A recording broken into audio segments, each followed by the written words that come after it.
আসসালামু আলাইকুম। চলুন দেখে নেওয়া যাক স্বাস্থ্য কথায় কী থাকছে। টেস্টিং সল্ট কেবলই স্বাদবর্ধক নাকি নীরব ঘাতক? বিকেলের নাস্তায় ভাবছেন আজ একটু মজা করে কিছু রান্না করবেন। রান্নার সময় স্বাদ বাড়িয়ে তুলতে কয়েক চামচ টেস্টিং সল্ট দিয়ে নিলেন।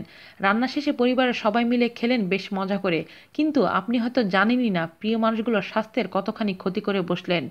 মদ, নিকোটিন এবং কিছু ড্রাগের থেকেও এই স্বাদবর্ধক টেস্টিং সল্ট বেশি ক্ষতিকর এবং নীরব ঘাতক। আর এই উপকরণটিকেই আপনি বিপদের সময় খাবারের স্বাদ বাড়াতে সবচেয়ে বেশি কার্যকরী বন্ধু ভেবে বসে আছেন। ভাবছেন এখন থেকে রান্না করার সময় আর টেস্টিং সল্ট ব্যবহার না করলেই তো হলো। এখানে না হয় আপনি নিজেকে নিয়ন্ত্রণ করতে পারছেন, কিন্তু বাজার থেকে আনা প্রসেসড ফুডে তো আর আপনি নিয়ন্ত্রণ নেই। কোটাজাত যে কোনো খাবার, সেটা স্যুপ থেকে শুরু করে মাছ এবং মাংসেও আজকাল টেস্টিং সল্ট ব্যবহার করা হচ্ছে। তাহলে করণীয় কি? আজ এই টেস্টিং সল্ট বা মনোসোডিয়াম গ্লুমেট কি, কেন ক্ষতিকর ইত্যাদি সম্পর্কে জানবেন।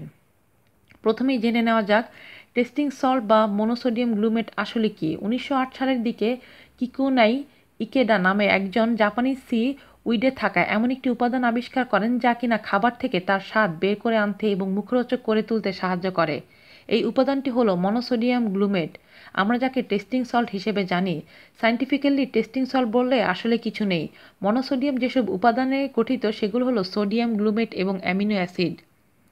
একে অনেকে ফ্লেভার বা মিড টেন্ডারাইজড বলে ভুল করেন, কারণ এই মনোসোডিয়াম গ্লুমেট বা টেস্টিং সল্টের নিজস্ব স্বাদ নেই বললেই চলে। খাবারের স্বাদ বাড়িয়ে তোলার মতো কোনো কিছুই আসলে ঘটে না। এটা মূলত একটি ট্রিক।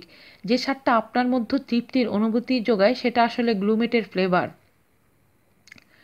এছাড়া ওবিসিটি, হতাশা, মাথা ব্যথা, ক্লান্তি এবং ডিসওরিয়েন্টেশনাল ডিপ্রেশন, বুকে ব্যথা এবং শ্বাস প্রশ্বাসের অসুবিধা, হঠাৎ করেই হৃদস্পন্দন বেড়ে যাওয়া, দুর্বলতা ইত্যাদি শারীরিক সমস্যা দেখা দিতে পারে এই টেস্টিং সল্ট ব্যবহারের ক্ষেত্রে। চাইনিজ কুজিনে এই এমএসজি এর ব্যবহার অধিক। জানলে অবাক লাগবে, অতিরিক্ত চাইনিজ ফুড গ্রহণের ফলে একটা সময় বেশ কিছু সংখ্যক লোক যারা চাইনিজ ফুড নিয়মিত খেতেন তাদের মধ্যে এই শারীরিক সমস্যাগুলো প্রকট আকার ধারণ করে যায়। ফলে এই শারীরিক সমস্যাগুলোকে চাইনিজ রেস্টুরেন্ট সিনড্রোম হিসেবে আখ্যা দেওয়া হয়। তবে পরবর্তীতে আরেকটু শুধরে এর নামকরণ করা হয় MSG syndrome complex. Testing salt খাওয়া থেকে বিরত থাকবেন যেভাবে। এক কথায় বলতে গেলে খাবার তালিকা থেকে প্রসেসড ফুড বাদ দিন, কেননা প্রসেসড ফুডের স্বাদ বজায় রাখতে এমএসজি ব্যবহার করা হবেই। কাজেই ফ্রেশ ফুড হ্যাবিট ফলো করতে হবে। রেস্টুরেন্টে খাবার অর্ডার দেওয়ার আগে অবশ্যই জিজ্ঞেস করে নিতে হবে খাবারগুলো এমএসজি ফ্রি কিনা। কিন্তু সন্দেহ থেকেই যায়। রেস্টুরেন্টগুলো ব্যবসার কথা মাথায় রেখে আপনার কাছে এমএসজি বিদ্যমান কিনা এই ব্যাপারটি চেপে যেতে পারে। সেক্ষেত্রে আপনার একমাত্র ভরসা আপনার নিজের কিচেন। সুস্থ অবস্থায় বেঁচে থাকতে চাইলে আপনার কিচেন থেকে টেস্টিং সল্ট ফেলে দিন আজই। আজ এই পর্যন্তই। সবাই ভালো থাকবেন। আল্লাহ হাফেজ।